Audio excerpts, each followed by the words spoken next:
This is my Chinese cave gecko, Zelda. She's been living in this tiny enclosure for way too long now. When I built it, I told her, this is only temporary. Soon I'll build you a proper home. So today I'm keeping that promise. I'm building her a bioactive Mossarium with multiple caves, a shallow water feature with a misty mountain feel.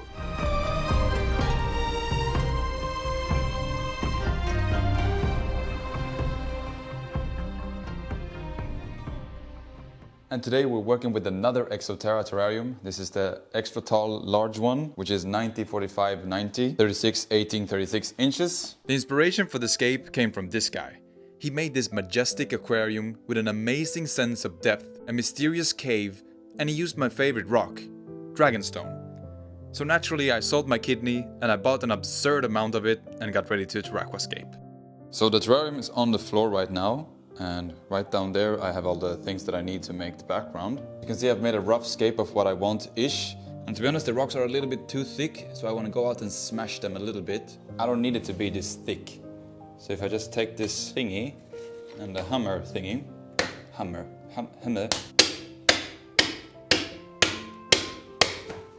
like that. See, now I have a much more workable piece.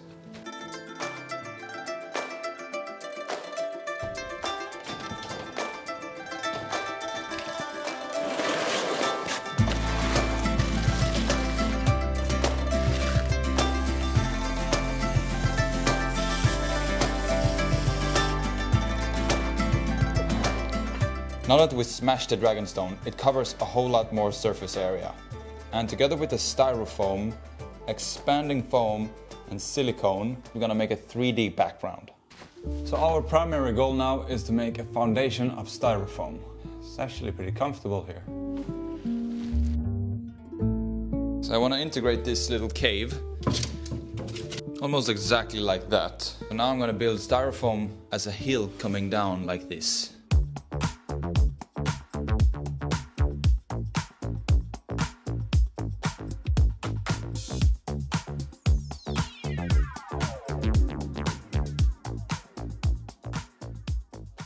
So it's now the next day.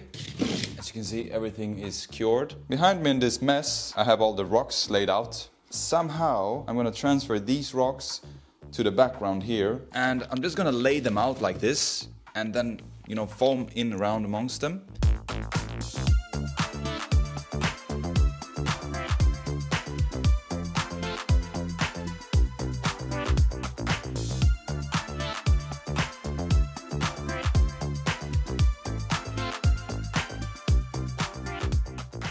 I'm happy about this area right here. This is looking good. I'm not sure about what to do here yet, so I think I'm just gonna foam this.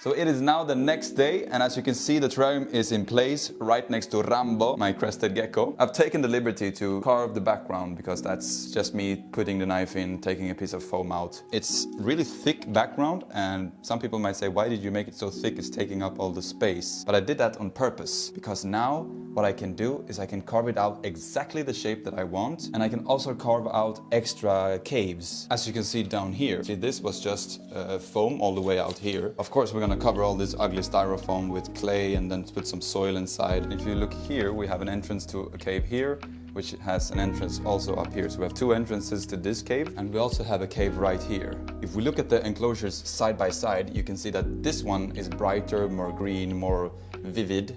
And this one is a bit darker, more blue-red colorish to it. They actually have the same light on top, which is the Fluval Plant 3. You can choose the color temperatures. So if you just want it blue, you can do that. Red, you can do that if you want it cold white. This is pure white. A warm white. I like the warm white, but I'm gonna set it to maybe 50%. Pure white, we're only gonna have 15%. And cold white, we're gonna maximize. Blue, we're gonna have at, excuse me, at 50%, and red, full. We can control it with this app. It's called the Fluval Smart app. You just go in here and press Zelda, which is this tank. and you can just customize it however you want, you see?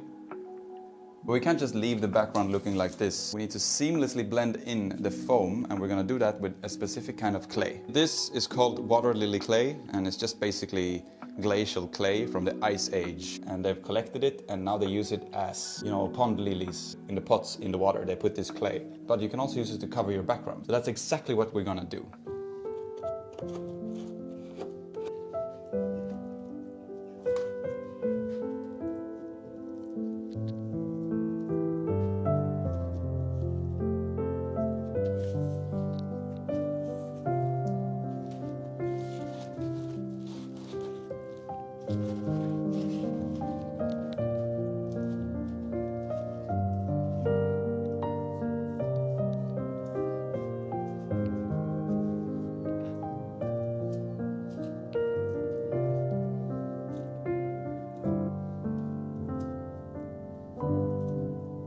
It's actually been a few weeks now since I even touched this tank, and we have a little bit of foam action going on here. I needed to add a new rock here, so I attached it with some white foam. I'm just gonna let this cure, carve it off, and then cover it up with some clay. So today's task is to actually finish the ground area. We're gonna have a little shallow water area here. First thing we're gonna add in is the drainage layer, which of course you know is the bio drain from ExoTerra. It has gran capacidad de drenaje.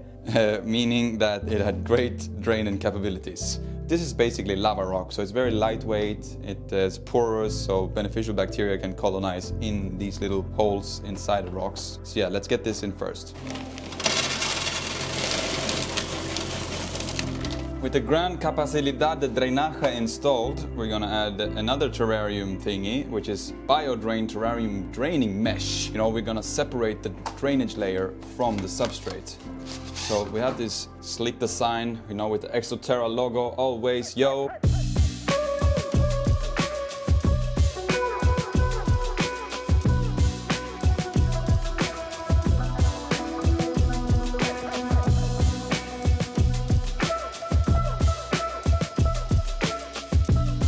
Speaking of substrate, I have a good mixture of things here. So we got the ExoTerra COCOHUSK going in. We have the ExoTerra coconut fiber, and also have some cichlid sand. You don't have to use cichlid sand because it's very expensive, so I don't know why I'm using it. But you can use just normal play sand. Yep. I don't have a recipe, I always wing it. The goal is to have great drainage and great nutrients. Let's just add it to the tank and see how it looks like.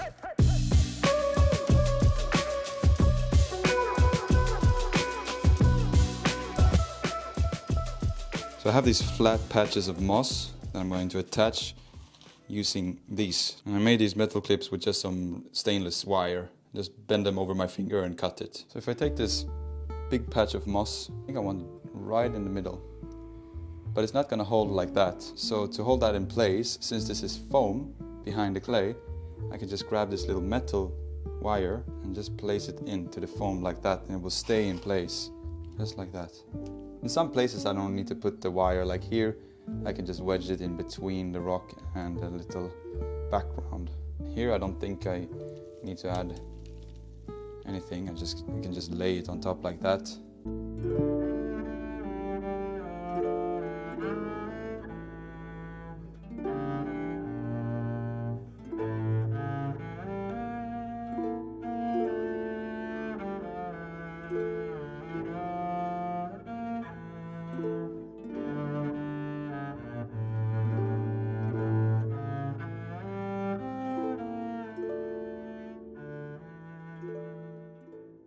Is it just me, or do we get a little Shire vibe here? Kinda looks like the Shire from Lord of the Rings. I mean, this made a huge difference. But it's like Borat says, in my country we go crazy for this. But this, not so much. So to make Borat happy, I think we need to slope it, and then we add like a moss carpet in the front. Very nice! I really think that made a difference. High five! It's really important now to keep this moss from drying out. And speaking of moistity, down here we have a misting system. And of course it's the Monsoon 2 from ExoTerra. We have the tank that can hold 8 liters of water, or like 2 gallons of USA. And of course we have the pump slash lid, in which you need to add this little tubing that has a little stone here that acts as a filter. And it's important to use only reverse osmosis water for 2 reasons in this case. Number 1, you don't get any ugly stains on the glass. Actually 3 reasons. You don't get ugly stains on the glass, you don't clog up your system with minerals, and you don't damage the moss, because I've heard that moss doesn't really like tap water. Okay, we need to connect it to some electricity. But before you do that, connect the system, otherwise it starts spraying here now. Right, so this one will go up here now. And then you just press it into this blue thingy. I want it to mist every 4 hours for, let's do a minute. It's gonna take a little while to get it going. On the soie bleu. Now you can angle the nozzles how you want them. This one is angled like that. We kind of have a trifecta of misting power going in. ExoTerra Germany recently released a new product. And the new product that they have released is this humidifier. And how good does it look on this tank? It looks so mysterious, like the mystical misty mountains of The Hobbit. And watch what happens when I open it.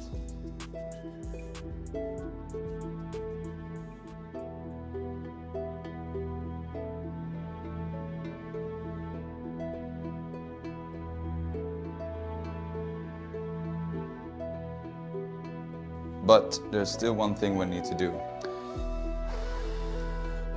And that's to fix this situation. See, here I have all the crushed dragon stones. I have some crushed lava rocks, I have some gravel, and I have some sand. I think with all these elements we could make something look seamless with the scape. So first of all, I think I need to rearrange everything here.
Right, I'm gonna try to extract Zelda now from her tank.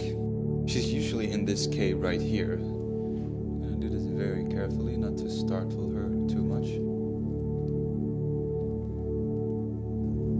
There she is.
Let's leave her alone for her to settle in peacefully.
To tell you the truth, I never planned to get to Cape Gecko. One of my food suppliers at the restaurant asked if I wanted to take over the care for Zelda, and I just couldn't say no. This has been a fun and challenging project. I hope Zelda will enjoy her retirement home. She hasn't explored the top of the tank yet, but I'm sure she will soon. She just needs some time to feel comfortable and safe. The humidifier is connected to a hygrostat, so it's not constantly on, only when the humidity drops too low. I want to give a huge thanks to ExoTerra for sponsoring this video. Hope you enjoyed it. Peace.